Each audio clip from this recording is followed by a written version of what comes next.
sheekh waxaan rabaa in la ii saxo wax ku saabsan cibaadada oo iga qaldan markasta oo salaada waysa qaato waxa igu imanaya neef iska socota oo aan istaagin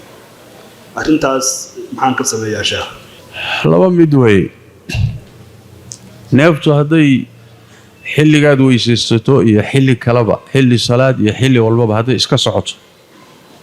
marka waxa la yiraahdaa daa'imul hadath baa la dhahaa kaadidii baa ka qulqulaysa neeftii baa iska socota wixii weysada jabinayay baa iska socda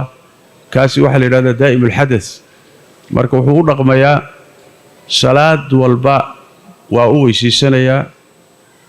wuu tukanayaa salaada waajibka wixii sunnada ku darsanayana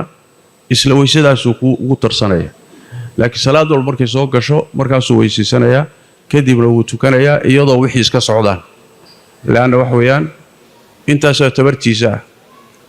allana adoonku wuxuu sakari karin kuma kalifin marka iyadoo dhib ku jiro baad yaad ku cibaadeysan oo cibaadada la doodanaysa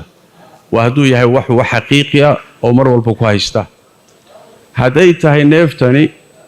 wax markaad weyse qaadato aad isku arkaysana marka waa waswaas neef ma xaqiiqo ma aha markaas shaydaan baa ka dhaadhiciyay aduguna waad iska dhaadhicisay laakiin sax ma aha waa been sababtu waxa weeye waxaan la fahmi karin neef ruuxa markuu weyse qaato uu ka soo baxaysa inta kalena aan ka soconin waladu miyaad fasiri kartaa marka waa waswaas waa tii nabigu sheegay sallallahu alayhi wasallam midkiin shalidaanku uu iimaanaya markaasuu dabada ka afuufaya markaasuu leeyahay neef baa ka soo baxay midkiin yuusan salaada ka bixin ilaa uu ama maqlo shanqadheeda ama uu urkeeda dareemo nabiga sallallahu alayhi wasallam yani ilaa xaqiiqsato marka wuxuu marka salaada kugu iimaanaya ama weyse marka qaato iimaanaya haduu yahay marka xaqiiqame waa waswaas shaytaan hadanaynin hana dhageysanin ka soco يعني هذا استراده صح وسواسك kugu sii xoogaysani marka